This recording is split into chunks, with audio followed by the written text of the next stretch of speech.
Hello, everybody. You are listening or watching Chatting with Candice. I'm your host, Candice Horbacz. We are doing another solo weekly roundup. It is Monday, October 14th. I'm a little bit behind on the news. I was hoping to get this recorded this weekend. We had sick littles that I had to tend to, so momming came first. So some of this might be a little bit late to hit the press, but we're going to cover it anyways.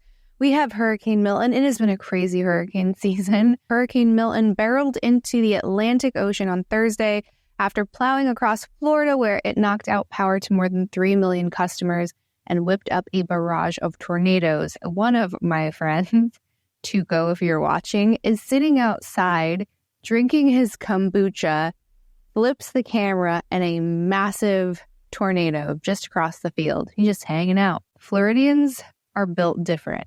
Absolutely built differently. Joseph Malinowski, aka Lieutenant Dan, a homeless man, rides out Milton on a boat. All right, Dan, the people that are new, explain to them why you're deciding to stick out a Category 5, one of the worst hurricanes in Tampa history, out on a 20-foot sailboat in Tampa Harbor. My faith in God. I don't put my faith in man. God told me to come out here and get a boat. I came out here and got a boat. And everything that he's been telling me over the last 2 days is I'm doing the right thing. He's got my back. I'm in good shape. I ain't sweating it. We're going to ride this one out. We got set up the way we know what we're doing. And as long as the water just keeps rising, we'll be fine. Will you be wearing a life jacket? Hell no. Are you going to be able to swim if it need be? In circles. In circles. Can you swim with one leg or what? Yeah, I can float like a damn champ. But swimming, I just go in circles. So the plan's just to stick it out here? Yeah. I mean, the water's going to come in, it's going to rise. If you're on land, it's going to flood, you're risking drowning. I'm in a boat. The boat goes up with the water. So even if the boat goes up 100 feet in the air, I'm going to be up 100 feet in the air with the water. So it's really, the safest place in the world to be is on my boat. And I got room for one more female. Give the people some words of wisdom out there. You know what to do. Just be safe. Don't do stupid shit. And we'll all be all right. We'll be here, we'll be here tomorrow and the day after. Perfect, man. Let's go one day at a time. Let's do it. All right. Bro, Lieutenant Dan. I think he made it too. I could have sworn I saw videos of him post-hurricane. Oh yeah, here we go. Well, in a turn of events, the heavily tattooed amputee sailor who captured the world's attention this week insisted he was going to ride out the Hurricane Milton aboard his small sailboat in Tampa Bay. Served nearly 6 months behind bars in Florida recently for punching a police officer, and last year was arrested over allegations that he tried to set a woman on fire with gasoline. So problematic. We were able to come up. I'm going to be able to pay for a boat for you. We're going to get you a nice boat. In the range of $50,000 to $100,000, and we're going to get you a full-time kick deal, which is a live streaming deal where you can stream your entire voyages and all your adventures, and you could have a passive income come in, and you're going to be, you're going to have a kick deal, man, a live streaming deal, so you could live stream and connect with fans all over the world, and they could really see your adventure, man. Wow.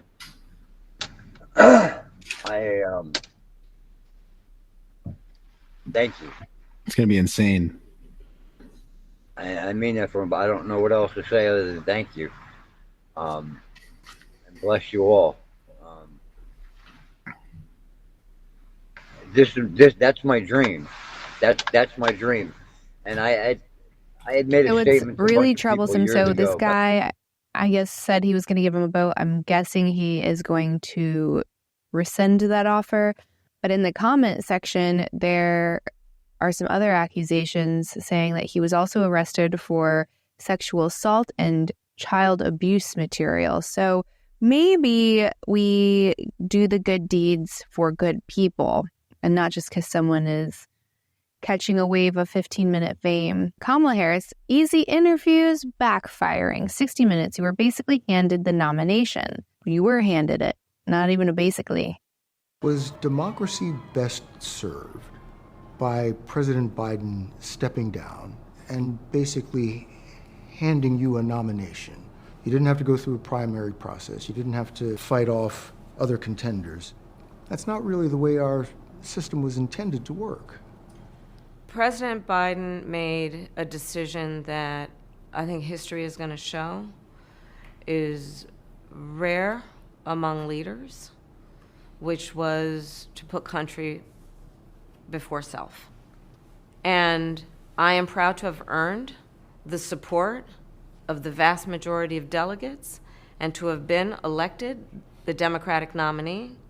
I am proud to have received the endorsement of leaders around this country from every background and walk of life to fight in this election over the next month for our democracy. But I think this truncated process is why people think or say they don't really know who you are. Look, I've been in this race for 70 days. 70 days and not a single vote. Amazing. Kamala Harris was just asked on The View what she would have done differently than President Biden. There is not a single thing that comes to mind. Nothing. Would you have done something differently than President Biden during the past 4 years? There is not a thing that comes to mind in terms of, and I've been a part of most of the decisions that have had impact. But yet she's saying that she's running on change. So change what? And also you've been in the office for 4 years.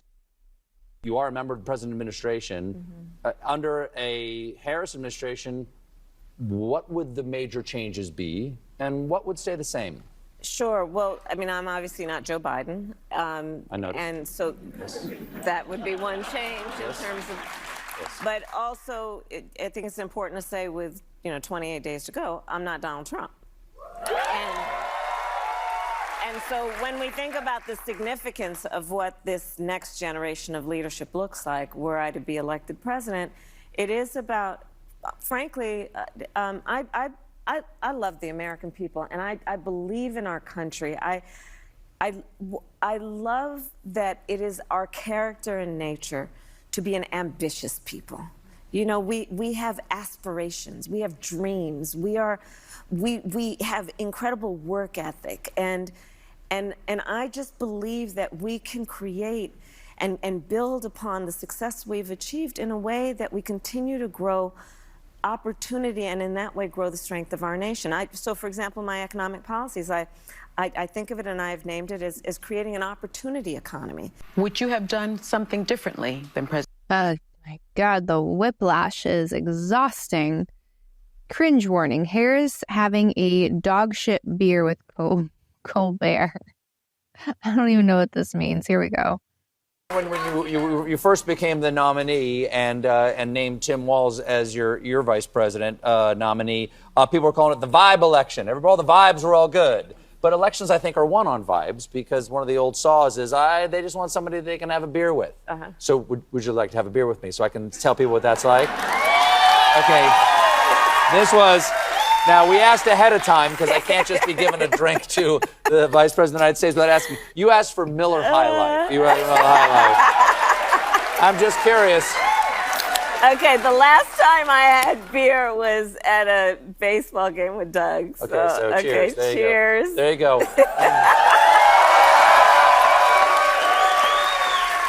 Ooh. That tastes like the beautiful city of Milwaukee, Wisconsin. Champagne and beers. There you go. Oh, dear God. Kamala used a teleprompter at her town hall for Univision. Production notices and turns it off as the camera swings around. I think I saw this one, but let's give it another look. Victim of crime. Are you a Republican? Are you a Democrat? The only question I ever ask is, are you okay? And sadly, we have seen over the last 2 weeks since Hurricane Helene. I don't really mind a teleprompter. It is terrifying to speak in front of people live. At least it is for me. I can do the podcast. I've obviously had different careers and I've been on camera. Being in front of a live audience for me is terrifying and I just want to faint. I have a full body reaction. It's very difficult for me. So I don't know that necessarily means you're going to suck at your job. It's just a hard thing that you have to learn to get over. So I don't mind a teleprompter, but pretending that she's not using one is just a little bit dishonest. So that's no bueno. Obama is getting desperate. Obama is shown shaming a room of black men or as he calls them, the brothers, for not showing more support for Kamala. She grew up like you.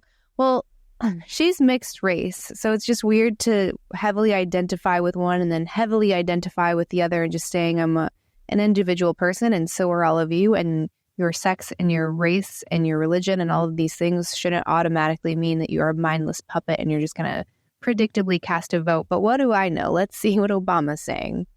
Communities is that we have not yet seen the same kinds of energy and turnout in all quarters of our neighborhoods and communities as we saw when I was running.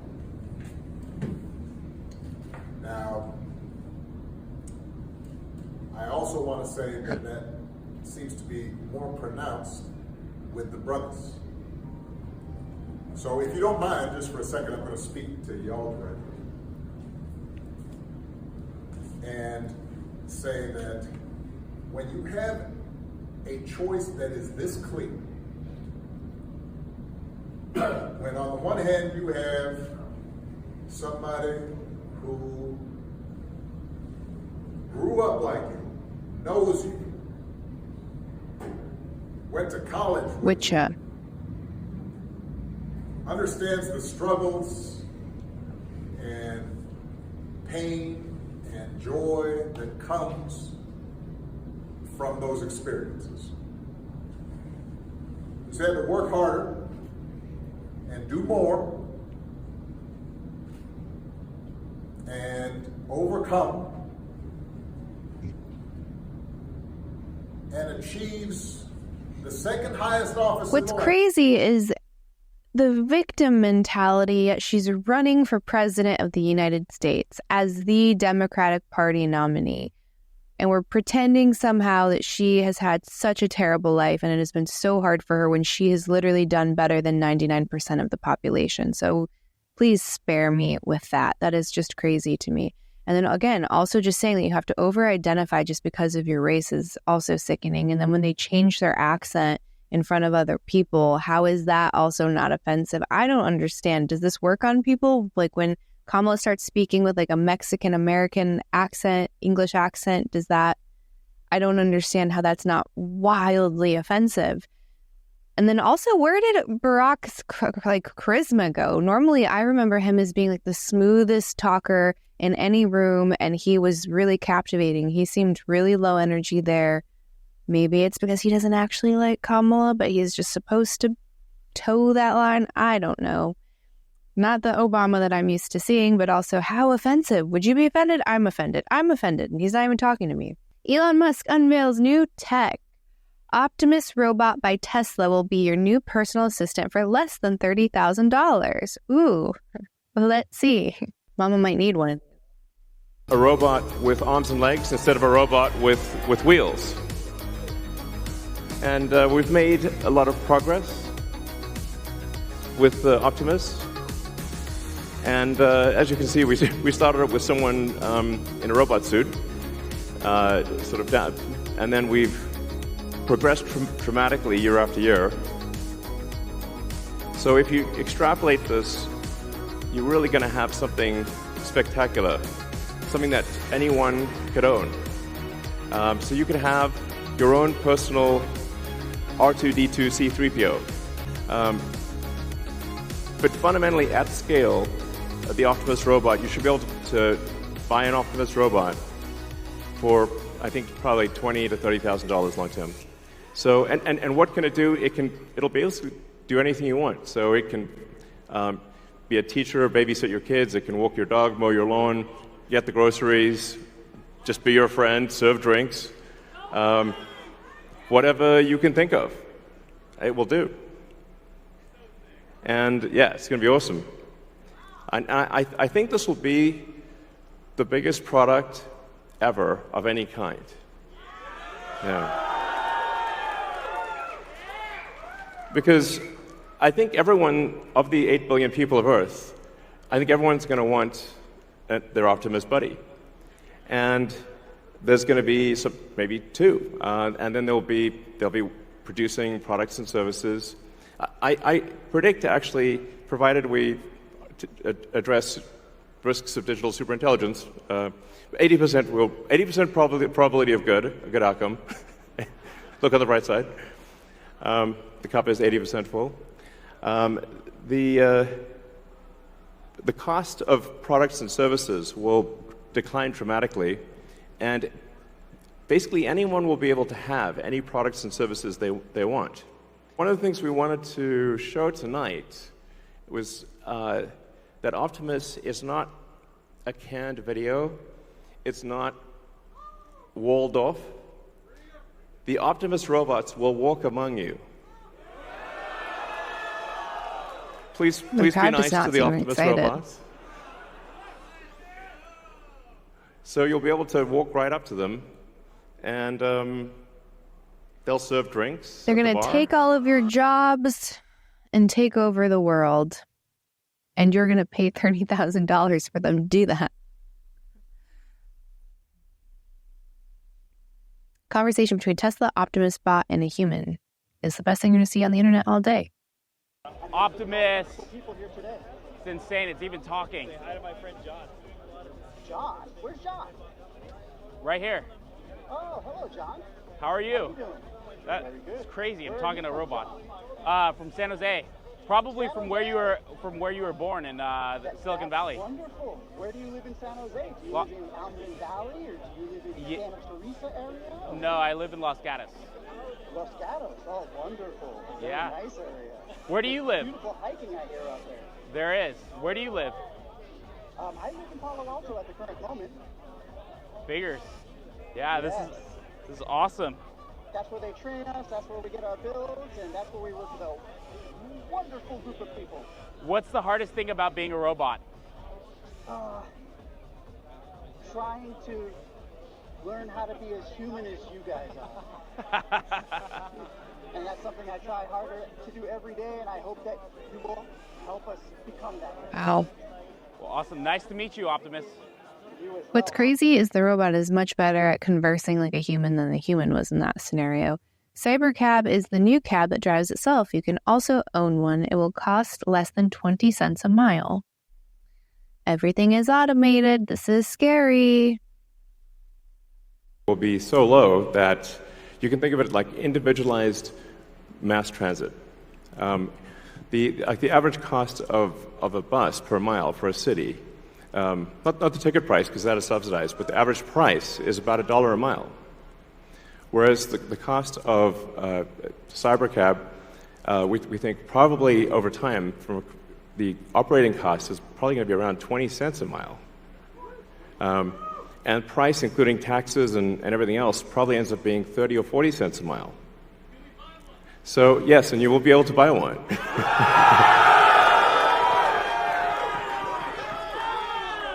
Yes, exactly. We expect the cost to be below $30,000. That is so crazy. I feel like the future is going to exist of people. Sorry, guys. It's going to be people that are adopting all of these technological advances and even integrations and merging in a lot of ways with technology. And then there's going to be the rebels, the resistance that live out in the woods. They're fighting it. It's your guess which one I'm going to be, but I don't know. It's cool, but it's also very scary and seems a little dystopian to me. And we're going to end with Blueberry. Let's look at sweet Blueberry. Blue the negotiator. Blue, you can't have donuts. Donuts are not for you. You can't have them. You can't have donuts. Okay? You can't have donuts. What? What? You think you want... You think you should get a treat instead? I mean, fair's fair, Mom. Because we have donuts, you want a treat? Oh, he's pointing. He's pointing.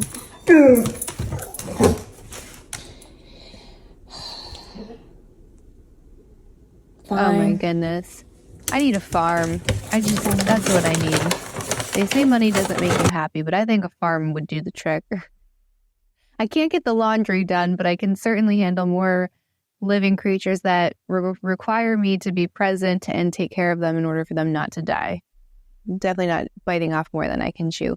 Well, that's it for this week's episode. Super short. Hope you enjoyed the updates. We will see you later this week with an interview. And then if you have the time, please leave that 5-star review. Make sure you hit like and subscribe and head on over to elo.fun. We have some cool products for sale that are launching hopefully by the time that this comes out. If not, you can get on our wait list. You can go to elo.club, join our book club. I finished all of October's. We're going to send out the email invite. We're going to do a Zoom link, go over the books, and then also introduce the books for November, and lots of more cool stuff heading your way. So make sure you sign up for that newsletter, and I'll see you in a couple days. Bye, everybody.